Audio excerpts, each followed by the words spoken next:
আকাশবাণী কলকাতা স্থানীয় সংবাদ পড়ছি পার্থপ্রতিম মিত্র।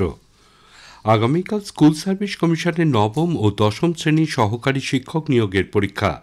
আজ এক সাংবাদিক বৈঠকে স্কুল সার্ভিস কমিশনের চেয়ারম্যান সিদ্ধার্থ মজুমদার জানান, অ্যাডমিট কার্ডে সকাল 11টার মধ্যে উপস্থিতির কথা লেখা থাকলেও নিরাপত্তাজনিত কারণে সকাল 10টার মধ্যেই পরীক্ষা কেন্দ্রে ঢুকতে হবে পরীক্ষার্থীদের। আগামীকাল পরীক্ষা দেবেন 3,19,919 জন পরীক্ষার্থী। 636টি কেন্দ্রে কাল পরীক্ষা হবে, তার মধ্যে কলকাতায় রয়েছে 41টি পরীক্ষা কেন্দ্র। নবম ও দশমের শূন্য পদের সংখ্যা 23,212। পরীক্ষাকে স্বচ্ছ সুরক্ষিত করতে একাধিক বিধিনিষেধ রেখেছে কমিশন। পরীক্ষা কেন্দ্রে সিসিটিভি নজরদারি চলবে। পরীক্ষার পর পরীক্ষার্থীদের ওএমআর সিটের কার্বন কপিও দেওয়া হবে। পরীক্ষার্থীরা ছাড়াও পরীক্ষকদেরও পরীক্ষা হলে মোবাইল ফোন, স্মার্ট ওয়াচ নিয়ে ঢোকা নিষিদ্ধ। আগামীকাল এসএসসি পরীক্ষায় পরীক্ষার্থীদের কেন্দ্রে পৌঁছতে যাতে কোনো সমস্যা না হয় তা সুনিশ্চিত করতে রাজ্য সরকার প্রশাসনকে রাস্তা যানজটমুক্ত রাখার নির্দেশ দিয়েছে। পরিবহন দপ্তরকে অতিরিক্ত বাস ও ফেরি চালানোর পাশাপাশি রেলকে সপ্তাহের অন্যান্য কাজের দিনের মতন স্বাভাবিক ট্রেন পরিষেবা চালু রাখার আবেদন জানানো হয়েছে বলে নবান্ন সূত্রে খবর। আগামীকাল সুপ্রিম কোর্টের নির্দেশে স্কুল সার্ভিস কমিশনের সহকারী শিক্ষক নিয়োগের পরীক্ষায় চাকরি হারানো যোগ্য শিক্ষকরা বসছেন। নতুন করে পরীক্ষায় বসার প্রতিবাদে কালো পোশাক পরে পরীক্ষা কেন্দ্রে যাবেন চাকরিহারা শিক্ষক শিক্ষিকারা। যোগ্য শিক্ষক শিক্ষিকা অধিকার মঞ্চের আহ্বায়ক মেহবুব মণ্ডল বলেন, 15,403 জন চাকরি হারানো শিক্ষক শিক্ষিকা এই নিয়োগ পরীক্ষায় বসবেন। সুপ্রিম কোর্টের আদেশ থাকা সত্ত্বেও স্কুল সার্ভিস কমিশনের জন্য বয়স পেরিয়ে যাওয়ায় অনেকেই নবম, দশম এবং একাদশ, দ্বাদশ দুটো পরীক্ষায় বসতে পারছেন না। তাদের অভিযোগ, সরকারের দুর্নীতির কারণেই তাদের চাকরি গেছে, অথচ আবার তাদের নতুন করে পরীক্ষায় বসতে হচ্ছে। এর প্রতিবাদেই কালো পোশাক পরে পরীক্ষা দিতে যাবেন তারা। কেন্দ্রীয় শিক্ষা প্রতিমন্ত্রী ডক্টর সুকান্ত মজুমদার বলেছেন, মুখ্যমন্ত্রী মমতা ব্যানার্জি বিধানসভায় দায়িত্ব জ্ঞানহীন এবং অশালীন শব্দ ব্যবহার করেছেন, যা অসংসদীয়।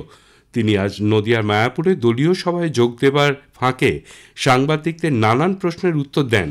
তিনি বলেন, আগামী বিধানসভা নির্বাচনে পরাজয়ের আশঙ্কায় মুখ্যমন্ত্রী এই ধরনের উক্তি করেছেন।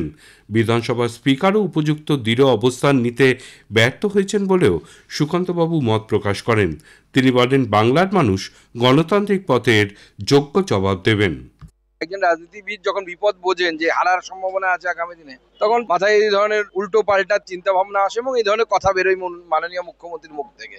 জানি না স্পিকার এক্সপ্যান্ড করেছেন কিনা। এই ধরনের শব্দ গণতান্ত্রিক ব্যবস্থায় লোকসভাতে হলে পরে স্পিকার সঙ্গে সঙ্গে ঘোষণা করতেন, যেটা রেকর্ডে যাবেন, এক্সপ্যান্ড করা হলো। আমরা গণতান্ত্রিক ভাবে বাংলার জনগণের দ্বারা মুখ্যমন্ত্রীকে শাস্তি দেওয়াবো। তারা বুলেট নয়, ব্যালটের মাধ্যমে শাস্তি দেবে।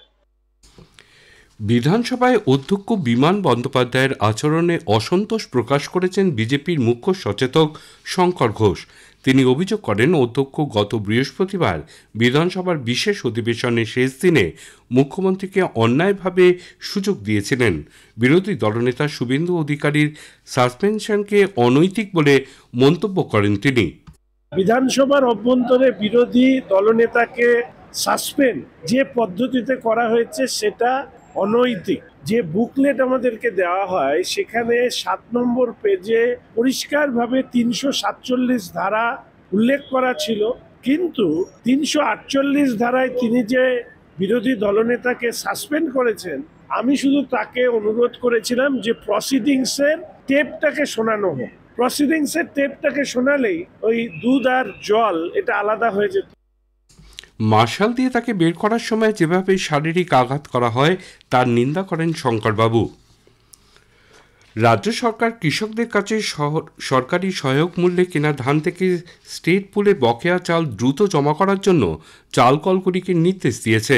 চলতি মাসের মধ্যেই এই চাল যেন জমা পড়ে তার জন্য খাদ্য ও সরবরাহ দপ্তর রাইস মিলগুলিকে নির্দেশ দিয়েছে। সরকারি সূত্রে জানা গেছে, মূলত গুদামে জায়গা না থাকার জন্যই এখনও পূর্ব বর্ধমান, হুগলি ও মুর্শিদাবাদ জেলায় প্রায় 2 লক্ষ টন চাল জমা দেয়া বাকি। মালদার চাঁচলে দুই বিজেপি কর্মীকে গতকাল গ্রেপ্তারের পর আজ আদালতে নিয়ে যাওয়ার সময় ব্যাপক উত্তেজনা ছড়ায়। পুলিশের সঙ্গে বিজেপি কর্মী ও সমর্থকদের ধস্তাধস্তি শুরু হয়। আহত হন সাংসদ খগেন মুর্মু। মহিলা কর্মীদেরও মারধরের অভিযোগ পুলিশের বিরুদ্ধে। স্থানীয় সংবাদ শেষ হলো। এর পরের খবর 5টা বেজে 10 মিনিটে।